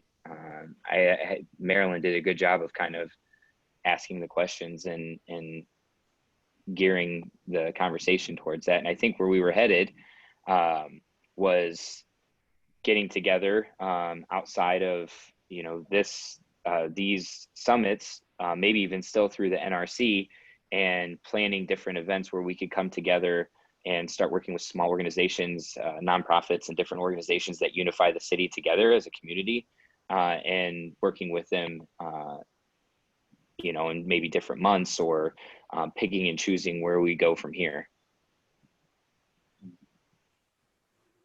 Yes. And I really, I want to add to it if I could. I really liked, Michael talked about his South Bend Strong t-shirt campaign that he used to try to unite he can explain more of it if he wants, because it was his thing, but it was after the Eric Logan incident, and he was trying to unite the Black community and the police force, because we still live in the same community. And I think it would be great if he could expand his South Bend Strong t-shirt campaign. He mentioned maybe using it to unite other neighborhoods and showing unity among people and neighbors in South Bend, and then donating that money to various causes and various groups. I think that was just a wonderful idea. The fact that it was a fundraiser that unified a cause, ID'd a cause. So. Malka, you want to hit us real quick with a teaser, or was that? She hit the nail on the head. I love exactly what Darcy said. That was the goal. That was our plan in rolling that out. And I was telling them, you know, we didn't raise thousands and thousands of dollars, but our point was definitely made. Especially when I walked into both rooms and explained it, you know, why I did what I did for one side and why I did what I did for the other side. I think there was just a calm silence that spread across the room on both organizations when I went to the South Bend's African American Community Foundation and then also South Bend's FOP. It may be even a little shock factor, which I think is okay sometimes too. It makes you realize that, you know, maybe your thought process in a certain subject or something might not be the best thought process, but there are people out there that are willing to see the good in our community and band us together.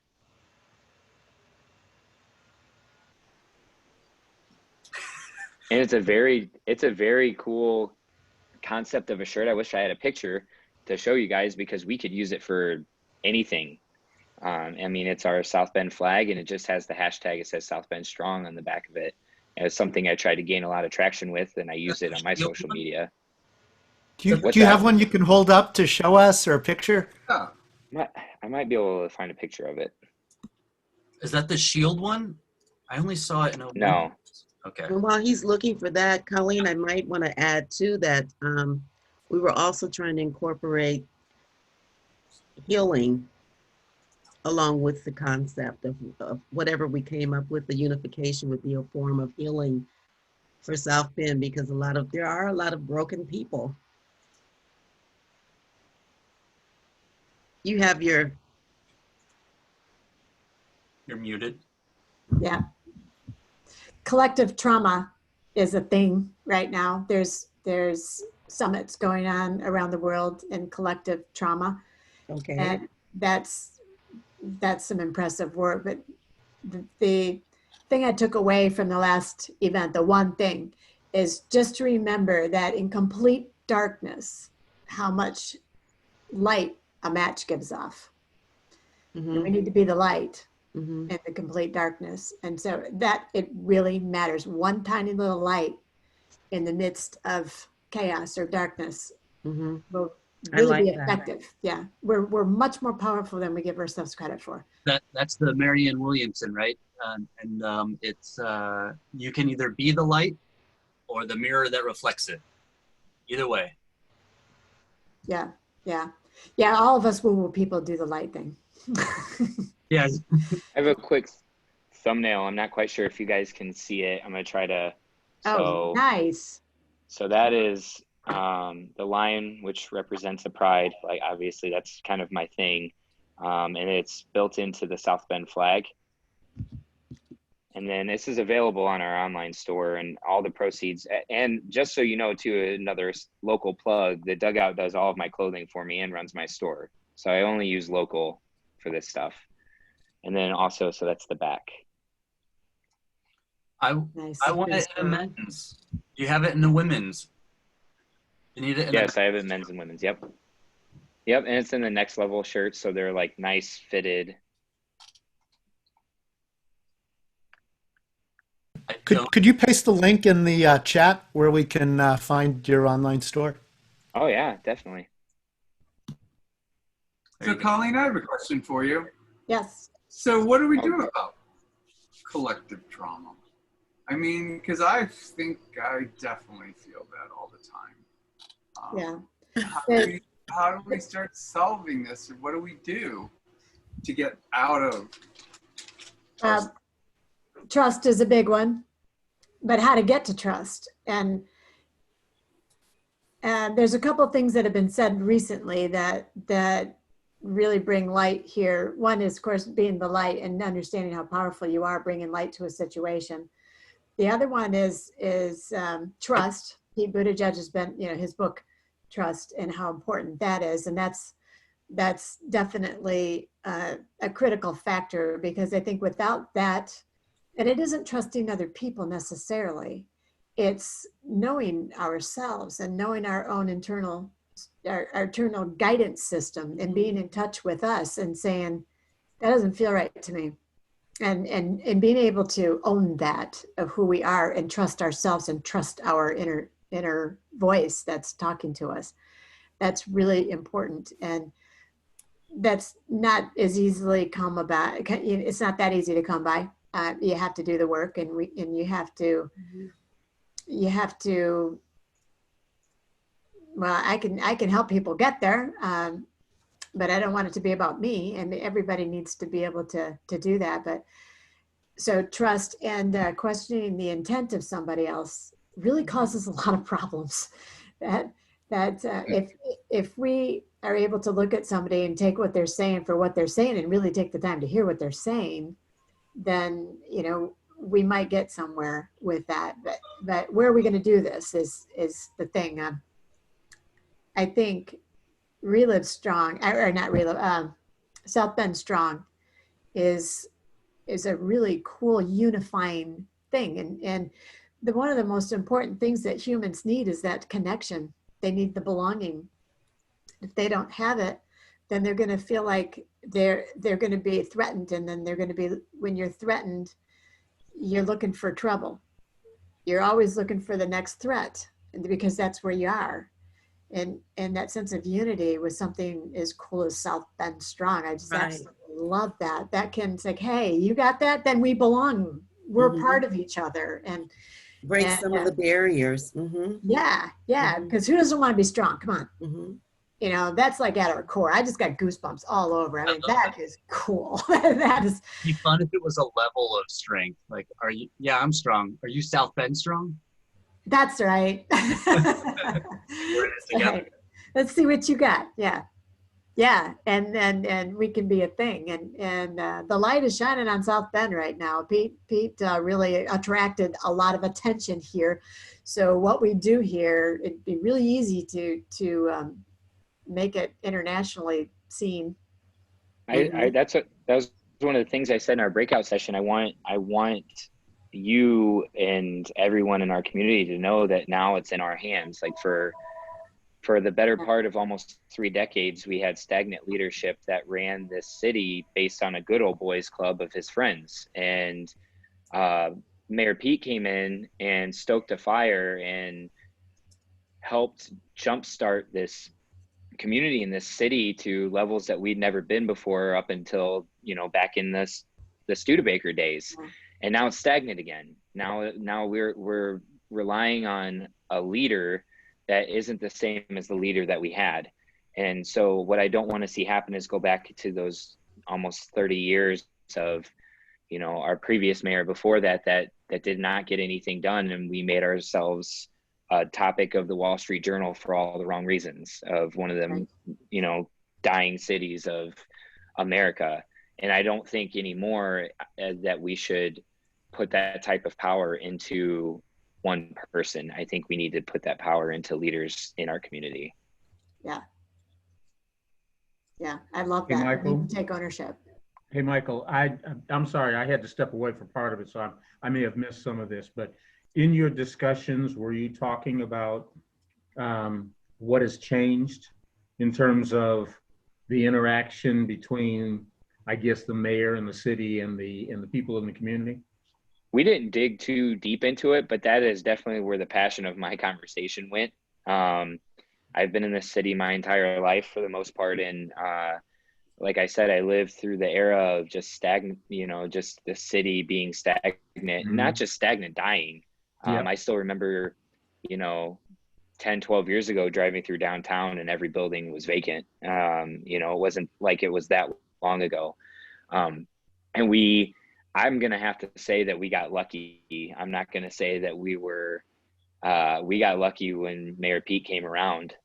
We got lucky that we had somebody be able to get us back on the right path. And what I don't want to see is that get ruined by us being so spoiled that we go back to allowing ourselves to allow one man to determine the growth of this city anymore. I think we need to do a better job. If we were going to call ourselves a community, we need to act like a community. I absolutely agree with you.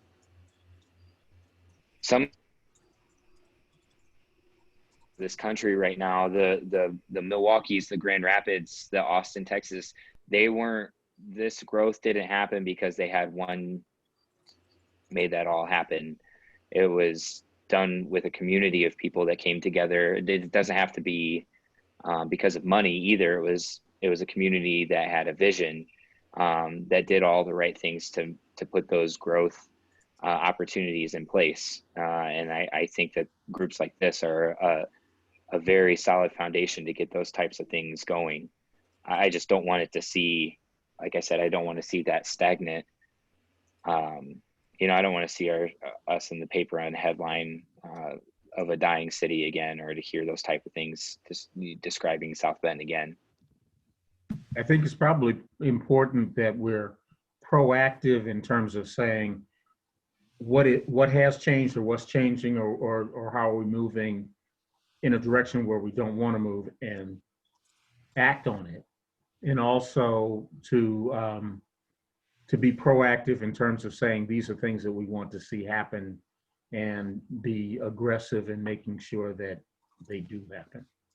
I agree. I think, though, it can't come from a million different angles of people that don't have a unified goal together. Like, I think we have to unify as a community to do that.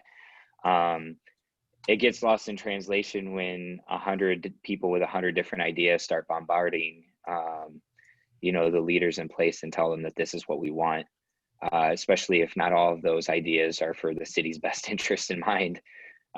So I think having a unified front of leaders in the community coming together and brainstorming what that looks like, and putting the pressure on the leaders of our city to get those things done, I think that's more effective. I agree with you 100%.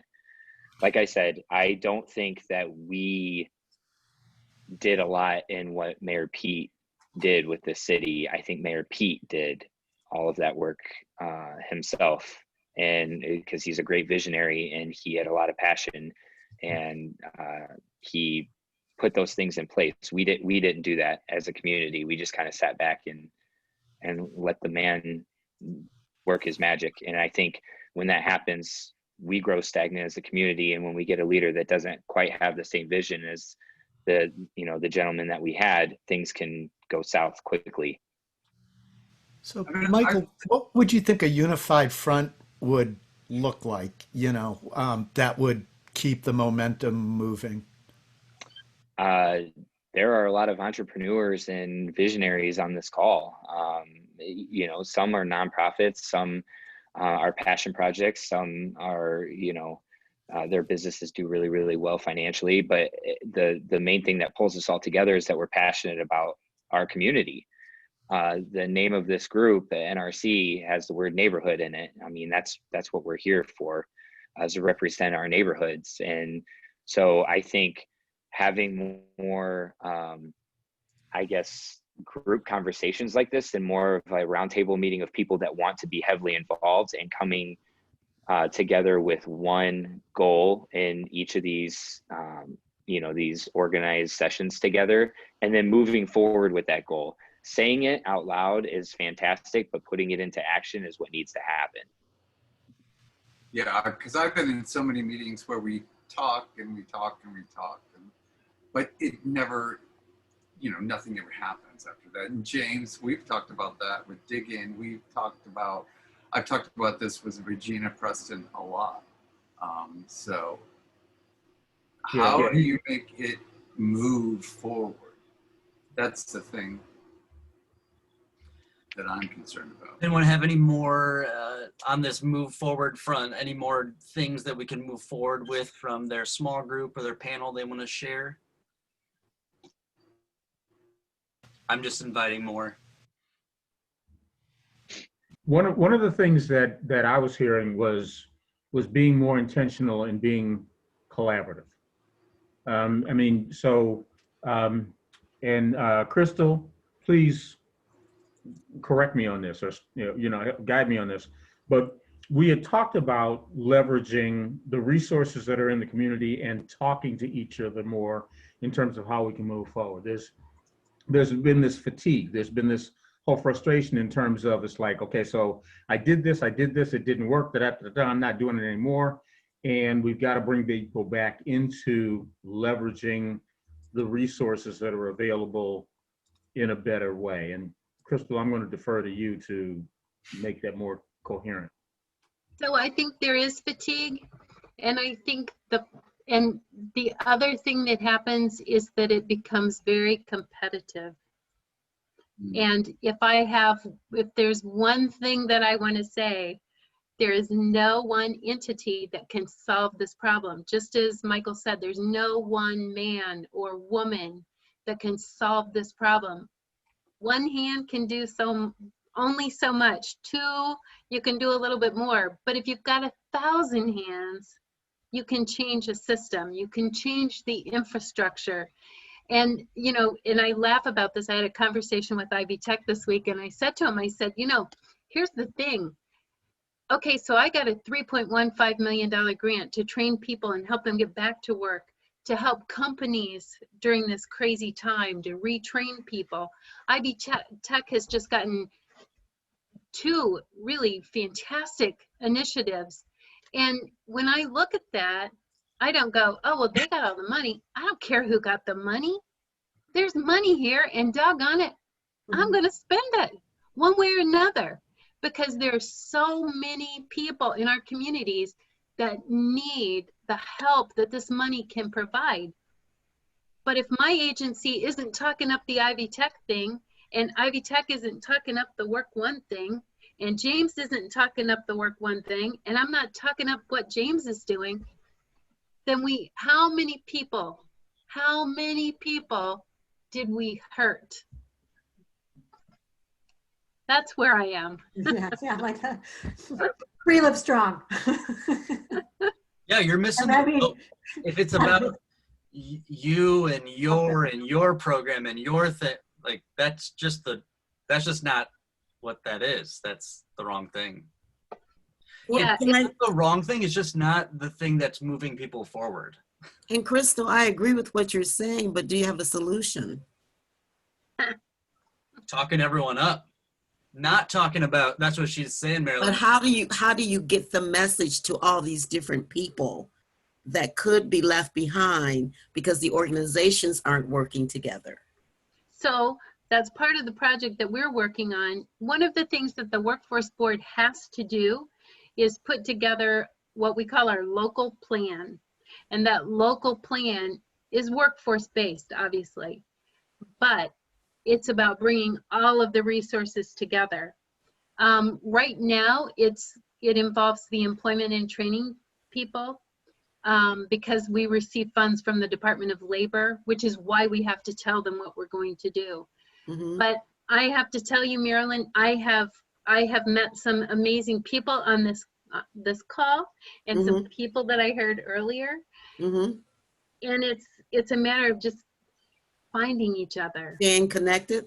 And that goes back to what Michael was talking about. If we're united, South Bend United, under that umbrella could come all of these different entities that are working solo, that could be a project, because I remember talking up Work One to some people that I know, because I was amazed when I used your services. There are services for PhDers, for CEOs, there's all kind of networking opportunities through Work One, and and the one-on-one services and so forth that I know people they're not aware of. You know, they think of Work One and they maybe have a different image of what goes on there, but it's amazing. And it's probably untapped in a lot of different communities. I think it's important. Absolutely. I think Bill, possibly a next step might be to work on organizing the next meeting around United South Bend, so we can maybe get into some of the details of how that might happen.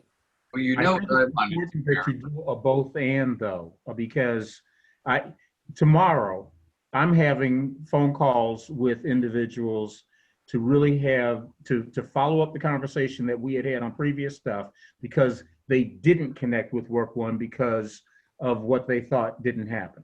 I'm going to have a conversation with individuals in terms of what happened with them when they applied over at Office Depot and things were rejected. But now I know that I can come back locally and find out and say, this person applied, and now the local people will dig in deeper. Those are things I can do immediately without waiting for another meeting. Now, that's not saying that I don't think we should not have a meeting and look at what we can do united together. But I do know that I've got some new partners in crime now that I can work with. That your organization can benefit from. Tomorrow. Marilyn, that's exactly the direction we're going. So the roundtables will be the first 2 weeks in November. We're going to call them the United Roundtables, and we're just going to draw off of this United Summit idea and dig into, unpack all these ideas. Yep, you're right in line with it. And then Bill, I guess back to what was just discussed, does that still play on your dashboard / directory that you still want to put together about getting, it reminds me sort of like of the yellow pages, you know, here's your tab if you need work, if you need this, if you need food, that directory dashboard that you've been talking about. Right. I mean, it's a thing that I've been thinking about for 6 months, because there's all these organizations that don't talk to each other. So if you need to research one organization, or you want research organizations that are like yours, small, big, how do we put that all together in a website or a dashboard so that you can access other people to partner with? So William, I think there are some initiatives going on right now with regards to asset mapping. So just trying to get all the organizations, whether they're employers or nonprofits or education providers or chambers, EDCs, everyone, like different categories, which could be training, which could be work-based learning. And I think those initiatives would be soon launched, where you can have a platform or a website where you can see the different organizations, what services do they provide. And it'll probably have something like, do you want to add your listing onto it? Just because you were not there in the earlier conversation. So I think something like that is coming, hopefully by the end of this year, from the community organizations or the different partnerships that exist. So I think that'll be a great thing for us to have everything at one place where it'll be accessible to everyone in the region. It's one of the things that the South Bend Elkhart Regional Partnership and Leighton Johnson specifically is working on and putting together. Yep. So it is coming. They've been putting one together. The chamber also had a jobs board that they were putting together to pull together jobs. Kate Lee was working on that. Yes. I will reiterate again, like I said last night, many listings, many calendars, many boards and dashboards. The creating of it, again, is not the issue. We could do that literally right now. It is the upkeep, right? And then the access. So I'll go back to reiterate what Crystal is saying, in that having more meetings, and like you're having, James, meeting with individual people and listening to what they're going through and then telling them the resources you know about. That is an ongoing practice. So it's not, okay, now we have this thing. It's every day talking to people and sharing with them the things that they can get connected with. Marilyn, like the work one, like you're saying, like, oh, you could get connected to that. Like that'll just literally be an ongoing, because people age and things change. So we have to talk to everyone constantly, everywhere. People I get new agree with jobs. Reach that. Yeah. Mhm. You need to have people on the ground as well, apart from having a platform who are actually, because if someone doesn't have access to, again, technology or don't know how to reach to something like this, you probably also need foot on the ground for people to reach out to places. So yeah, I think we need a combination of both. Mhm. Mhm. Well, it's 8:33. Want to say thank you so much. I know there's been a lot of discussion and gone on and action items, a lot of things discussed and talked about or brought up, a lot of sharing. So thanks for that. We invite anyone to stay on for a couple more minutes if they'd like to chat. If you need to go, it's 8:30. So thanks so much for having a great evening with us and spending your time with us. Bill? And once again, sign up for Saturday. Daryl Heller and Charlotte Piper are going to do the follow-up. The keynote speaker is Dr. Eitner from St. Joe County Health Department. Very intelligent guy from the conversations I've had with him.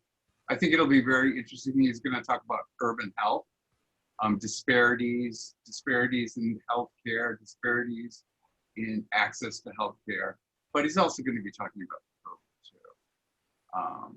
So there is a new initiative that the health department put forward where racism, they consider racism to be a health crisis locally.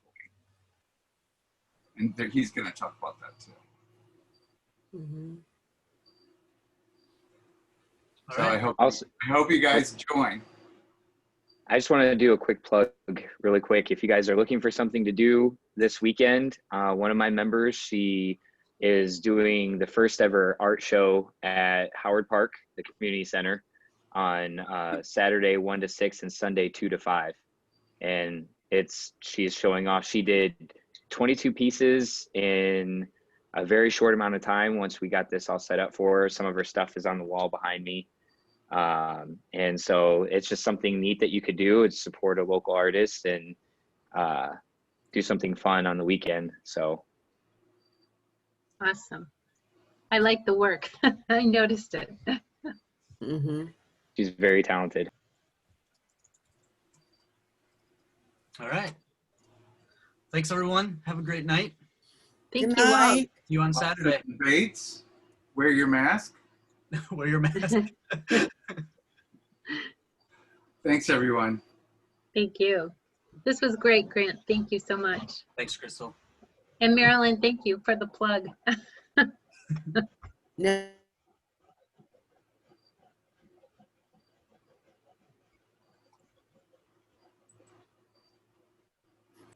Oh, Marilyn.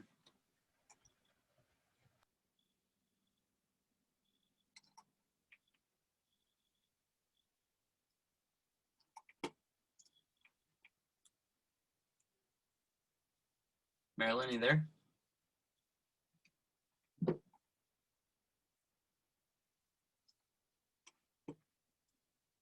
Hey, Marilyn. You hit the nail on the head. Exactly. Like, why would we change? You know, we need to have the branding and the essence of what we've been doing here when we continue on the follow-up roundtables. So that's what they've been listed as when I outlined them. Audio. That United, hi, Baye. No, well, I'm speaking to him and I don't see a facial expression change. Maybe he's frozen. But I love that United South Bend. Agreed. And what he was talking about. And I like the fact that they connected a fundraiser with the concept. They sold the t-shirts and that was the way they got their messaging across to people. Right. And at the same time, raise funds for the goals. So I'm not going to keep you. I got to watch the president, but Chat more. okay. Good night. Bye-bye.